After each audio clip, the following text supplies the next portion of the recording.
are relocating for a job, you're probably moving to a new state or a new city. Most of the time it's a new state. So you are really relocating to somewhere new and somewhere different. I've done a whole relocation move guide and you'll want to watch that video. But in this one today, what I really want to talk about are 6 mistakes to avoid when relocating. The other video gives you a full guide of what to do, and this is what not to do. What mistakes can you make when you're relocating that can make a huge difference on your relocation? So the 6 mistakes to avoid when relocating, that's what we're talking about today, and we're starting right now.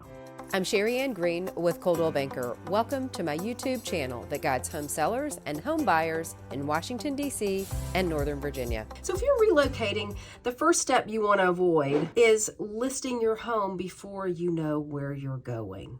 In a market where homes are selling quickly, you don't want your home to sell, yet you have no idea where you're off to. You could be waiting for your employer to tell you exactly where you're going, or you could know what city you're going to, what state you're going to, but you don't know where you're going in terms of homes, housing. Am I going to rent? Am I going to buy when I get to my new place? And it may not be that you can find exactly your forever home in this place before you sell, but you should have an idea of where you're going in terms of renting or buying, neighborhoods, and how quickly you can make something happen on the other end, even if that something is temporary housing. The things you want to think about is the market where you're going moving as quickly as the market that you're in, or vice versa?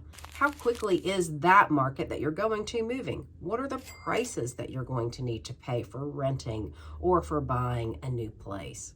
Is the price point to purchase one that you're comfortable with, or should you rent for a while and keep saving so you can buy the dream home in your new location? That's the kind of thing you want to wrap your head around before you jump in and list your house for sale. Have a plan about where it is you're going to go, or at least what you're going to do in terms of housing for the short term in your new city or state.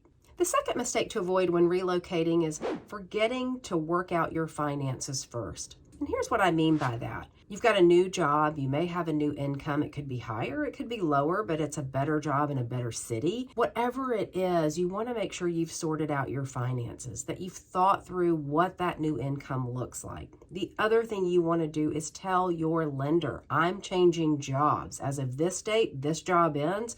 As of this date, this job begins. That is key information your lender has to know if you're purchasing on the other end. Switching jobs in the middle of a transaction is a little bit of a hiccup to the lending process. Make sure your lender is on board with the plans for leaving this job and accepting and starting this one, so they know what questions to ask you, they know what paperwork to get from you, and you have time to get it so that you don't have a hiccup in your purchase. The next mistake is deciding to rent your home instead of selling it. And I say it's a mistake for a lot of people because of this.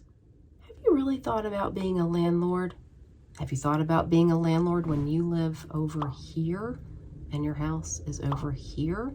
A lot of people haven't. They think it's kind of the easy way out. Let's just rent it for a while and then we'll sell it later. But they don't work through the process of being a landlord. How are you going to find the tenants? How are you going to fix repairs? How much rent can you actually get for the house? Does it cover your mortgage? Does it cover your HOA? Does it cover your condo fee? Does it cover any repairs? Can you write off these repairs? Have you talked to your CPA? Do you need a business license? There are all these things that you have to think about. So deciding to rent instead of selling may be a mistake when you're relocating, because there's so many things you've already got to think about for yourself in your new location, in your new job, in your new house.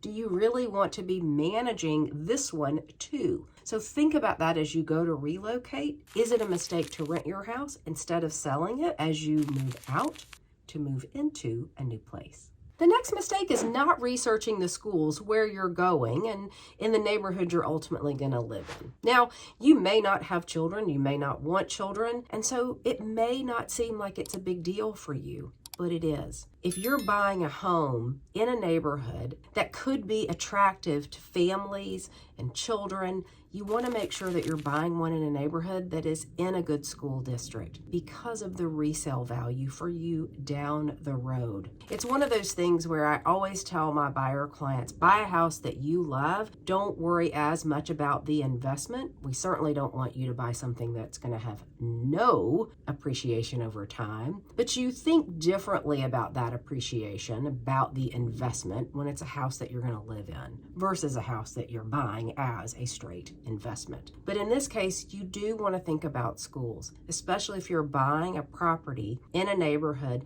that typically the buyers think about schools. You want to consider that as you go to purchase. You may be okay with buying in a neighborhood that doesn't feed into a great school district, but you just need to keep that in mind about what that's going to mean for your resale value down the road. The fifth mistake a lot of people make is expecting your possessions to arrive right on time. If you are being relocated by your new employer and you are getting a relocation benefits package and they are packing and moving you, just make sure you understand the timelines correctly from them and make sure you're following up with them to confirm. If you're moving into a new house and your furniture doesn't arrive the night you expect it to be there, you may not have a bed to sleep in. So you want to make sure that you allow for some flexibility. Perhaps you need to rent an Airbnb for a couple of nights. Perhaps you need to go on a little vacation until your furnishings get there. Perhaps you need to stay in a hotel or some temporary housing until your furnishings get there. Just remember to be flexible and remember to ask so that you understand the timelines. But not being flexible about when your possessions arrive can be a mistake a lot of buyers who are relocating make, and it causes a bit of frustration. The sixth mistake that buyers who are relocating often make is they don't have a move plan. They're just winging it.